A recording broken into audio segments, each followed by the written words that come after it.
Hello again, everyone. Welcome back to episode 5 of my multi-part series going through my process working for the Ubisoft NXT 2026 level design competition.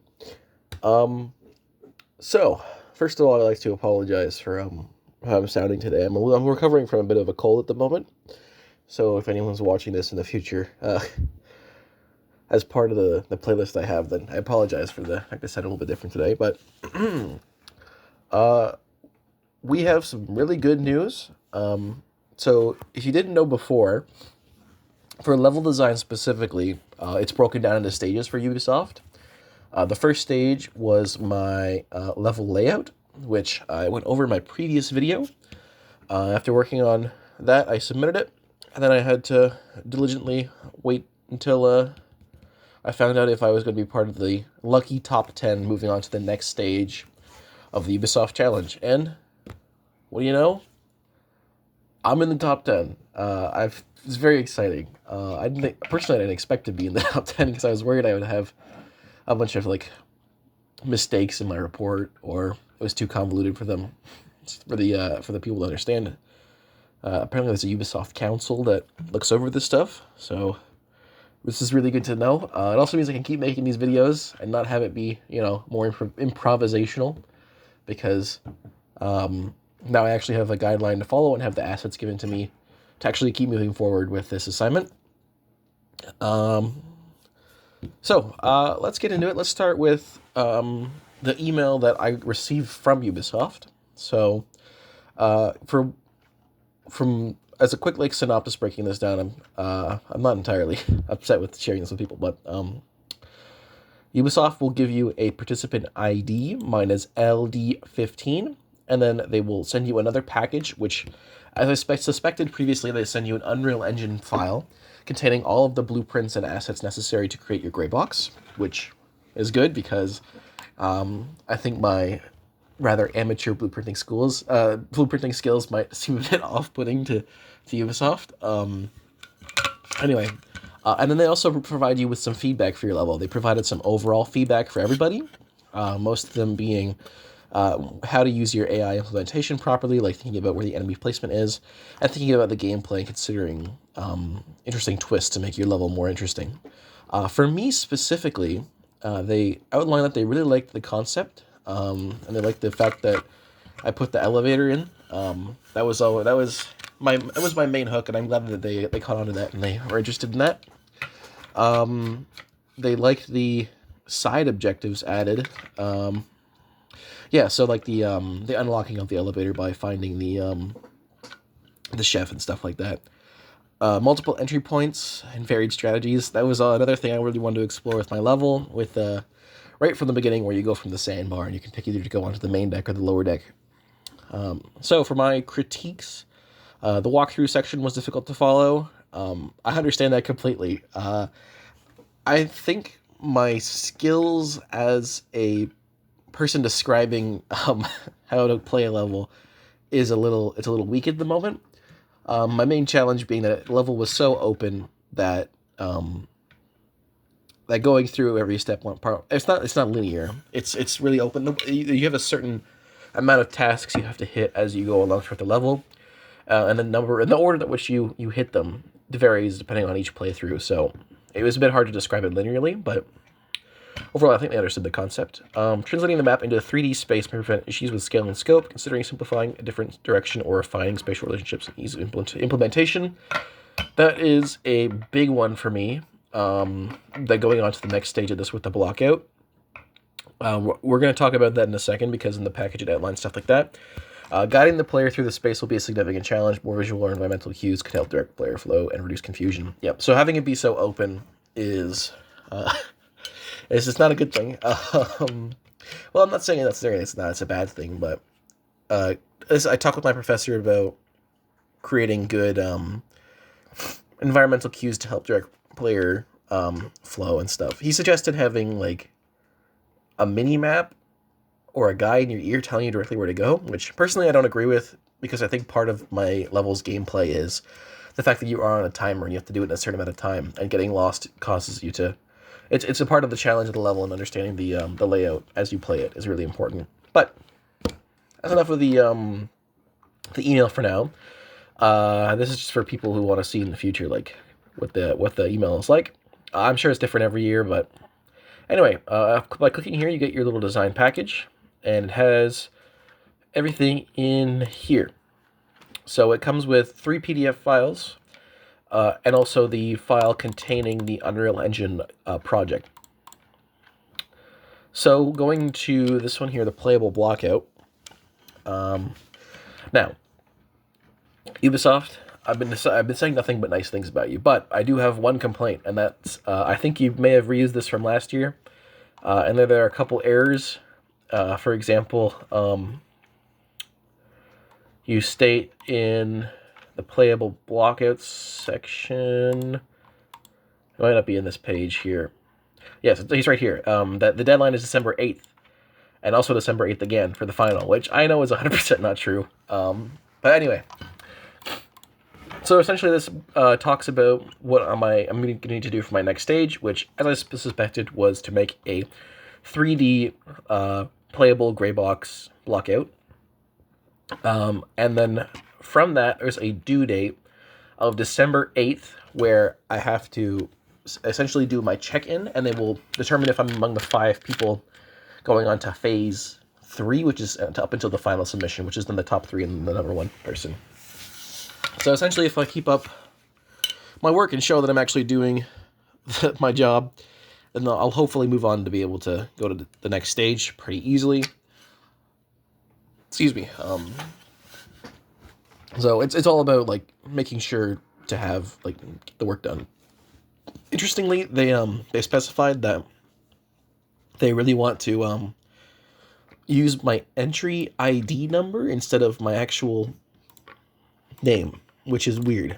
I suppose anonymity is the most important thing, and they really want to show off my skills rather than my personality, which I personally disagree with a little bit, because I think getting to it's a job interview, right? You want to like show off yourself, but either way, I understand why they do it, especially with so many different applicants. So for the playable blockout, I was given some specifications. Yeah. So the level is a maximum of 96 meters long and 64 meters wide, and 128 meters high. But that's not the same. That doesn't have too much. This is a problem. This is a bit of a problem for me. So I was doing a bit of testing with my level, the layout specifically, and originally I wanted to have a 90-meter long boat, which at the time that seemed pretty good, and if I do it for the dimensions of this map, then it's also probably pretty good. However, as I was laying it out, I didn't take account into like how big the hallways were and how long the hallways are. So, especially in a third-person game, it ended up being tough to have it so the player doesn't end up clipping into walls and being able to navigate around the space while avoiding enemies easily. I ended up, in my own time doing some blockout stuff, deciding that 180 meters, which is the biggest possible yacht or cruise ship, essentially the super yacht, what I'm doing relative to today's world, is 180 meters long, which that is too big for this map. It felt decent from playing on my own through the level from my basic blockout, but I definitely need to simplify things. I know from my previous layout, I felt that the upper deck was a little bit lacking in stuff to do. So I think of cutting some stuff from the main deck and then moving it up to the upper deck to bulk up the upper deck area while shrinking down the main deck. That's my intention now. I'll probably end up redoing my layout a bit because I need to do some design considerations with that in mind. But this is my number one prevailing issue at the moment. But anyway, we're to keep going. Stay close to the proposed mission design. Yeah, necessary to change some elements, of course. Not using marketplace assets. That shouldn't necessarily be too much of a problem for me. Maybe just like editing some blueprints. I might need to check out some YouTube stuff, but obviously I'm never gonna like steal other people's marketplace assets and putting them in my level. Must not include anything created with AI. Yep. Obviously don't use AI. This is creativity, a creative process here. Your map must not have more than 12 AI in any combination in total and must only use the AI made available in the package. So, that's a bit of a problem for me. Let me check out what I sent in. So I think I had several AI here. I had one here. So 1, 2, 3, 4, 5, 6, 7, 8, 9, 10, 11, 12, 13, 14, 15, 16, 17. So I have to cut out 4 enemy AI. Well, normally I might be a little bit upset by this. I think this is good to start cutting back on things. Like this guy here, he doesn't need to be here. This could be a camera very easily. These guys are probably fine to be here, but this area could have a camera instead. This could be a camera instead for sure. I think cutting out some enemies and replacing them with the cameras is a good idea, also because it makes the generator in the security room much more valuable resources to use to cut off the power temporarily to be able to avoid some of these hazards here. Okay, I'm thinking of something else, but we're gonna get to it when we get to it. I'm trying to go over everything here. It's a bit weirdy right now. Oh my goodness, sorry. Hold on, let me blow my nose really quick.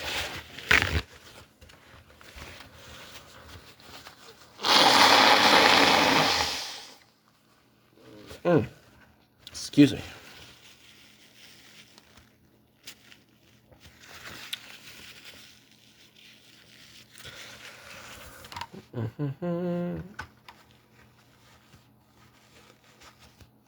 Oh, do not use custom BSP within the gameplay. Okay. That is another problem I'm having. Well, not yet I'm having it. So the shape of the yacht itself, it's very... I wouldn't necessarily say it's organic, but it does have that smooth, curved shape to it, right?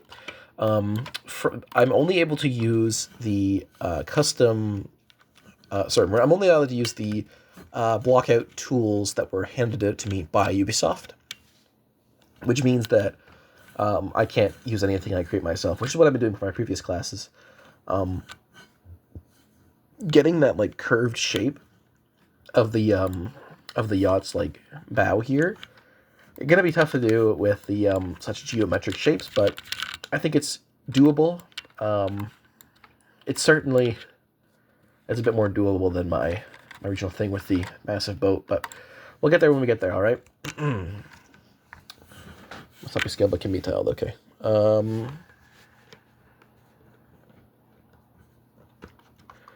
Yep. Okay. So that's pretty well it for the level design blockout instructions. Let's move on to the oops. Yeah, this is the... Is this the product info? No, this is the... Yeah, let's go with this one. So this is a little package they give you. It has the guide to all of the blueprints that you're going to need for this this assignment. So it tells you about how to install an Unreal Engine, how to have your level set up. Moving on. This is talking about the nav mesh, really important. I think this is already the best place. Okay, never mind. Anyway, so this here is talking about all of the available blueprints that you will have access to when you're making your level. I'll show that in a second here. It's called like elevators, doors, locked door with key, locked door with access code, missions, annotated marker, documents, keys, treasures, ladders, lasers, security cameras, the VIP, human guards, patrol path, switch, electric breaker, ammo, and the rock. And then also like a guide to everything else. Oh, I didn't I forgot about this part here. That's cool. Man, I should really read this stuff. Anyway, this is a really useful resource to be able to show you everything on how to actually use the blueprints. That was something I was struggling with the other night when I was testing this stuff. Right now, my current goal is to just get myself familiar with all the blueprints, how to use them, and how to properly use all of the like the BSPs to create the level. But let's quickly go over the project metrics. Yes, this is really important here because it goes over all of the heights. The height for all of the modular pieces: player's height, lower cover, high cover, vault over, gap jump, jumping down, interior ceiling height, railings, stuff like that. This is going to be important to refer back to when I'm doing my my blockout stuff to make it, accurate to the real world scale. But anyway, I've yapped long enough about this stuff before Unreal Engine, so let's get into the actual Unreal Engine stuff here. So this is the first thing that you open up when you look at your design package. It's a big old empty map. Sorry. This is your, I think it's called the NXT map. Yep, NXT map. So you can this is where you're going to build your entire level from my understanding. The character themselves comes with some pretty basic blueprint stuff, so you can like crouch. There's a little gun with a little ammo. There's a little ammo counter at the bottom. You can throw a rock, which is a big ball like that. There's a little jump button. You can eat to interact with stuff. So that's all the stuff that they pre-give you for the character end. Let's head over to the gym. So this is a really cool thing I saw that included with the map. It's essentially a little training area that allows you to see all of the assets in action for Ubisoft's level design challenge. So it shows you like all the documents here, how to read everything, like the keys, picking up the keys, treasures, ammos. The ladder, I saw a little bit of a problem with the ladder where you can actually keep just going up forever. That might be something I try to fix in the debug there. The camera and the lasers stuff. When I was doing my design document, I thought that when the camera saw you, you immediately lost, but I've learned now that it actually triggers the nearby guards to come over and check things out, which that's a good thing. I can change some designs around that. There's a little guardsman here. He can actually hear and see the player. That little cone there is his line of sight. Interestingly, if you sneak up on them and hit E, you can remove their batteries. Now, from my understanding, this is a something that's from a previous level design challenge for Ubisoft, where these were supposed to be robots. You're supposed to do a robot-themed level. It might have been last year's thing. They just kept it in. I might find a way to change that to like maybe take down or something. But anyway, let's explore a bit more. Here is the metrics gym. So this shows you all of the heights for this is like the railing here. And this is showing you how you can jump up. This is your run and jump distance. There's no run button, but the character just kind of automatically runs at the maximum speed. The window height, so if you want to have a character jump at the window. The difference of height here. Yep. This room is pretty cool. I'll probably reference this quite a bit as I learn how to make the game. Here's a little note thing here. Super secret message regards Ubisoft. Thank you, Ubisoft. The keypad door, so you can essentially add in any code here. It seems that I can only do 4 number codes. If I don't figure out how to change it to a 5 number code for my level, I'll just keep it a 4. I can remove one of the nodes necessary to complete the game. Simplifying things is going to be a big part of what I'm going to do next here. So keeping things simple is a good idea. Also, the password is 11111. I was trying to watch the passcodes to see what it would be. My buddy suggested 11111. I think it's funny that he managed to perfectly guess it the first time. But yeah, here's the little power switch here. Door here with the lock on it. I haven't quite figured out how to do keys to specific lock doors yet, but I'm sure it's going to be in the design document or like the blueprint cheat sheet.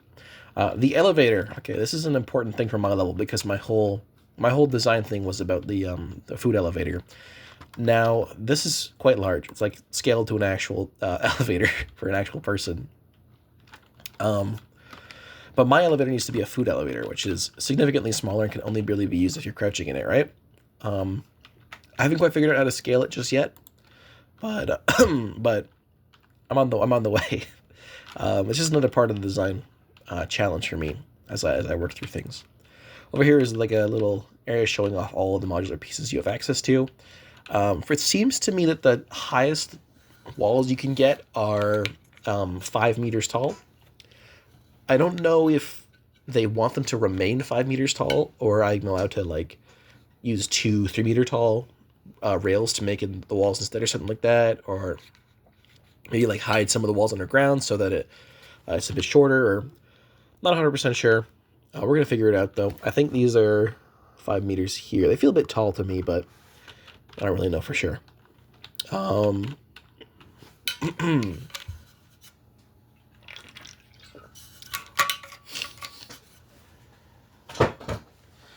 Anyway, that's probably a bit enough for the park for now. Actually, we can look at the AI a bit here, where you can like control it on. If you're sneaking, then you don't make any noise, but if you run, you make noise. Yeah. So I found out that the enemies patrol along the spline here, which when I was doing my level, which you can see on my YouTube channel, which was called the Automaton Workshop, I had a similar thing where I had AIs running around.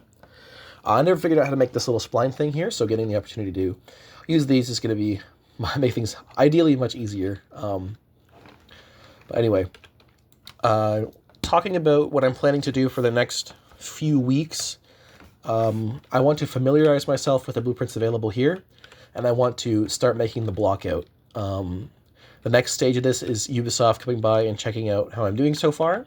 And if I only would focus on the blueprints, then I'm not going to have much for the actual blockout itself, and I might not move on to the next stage. So making the blockout, changing parts of the level itself to accommodate the required dimensions is really important. Excuse me. Yeah, that's what my plans are for going in for the next couple of weeks.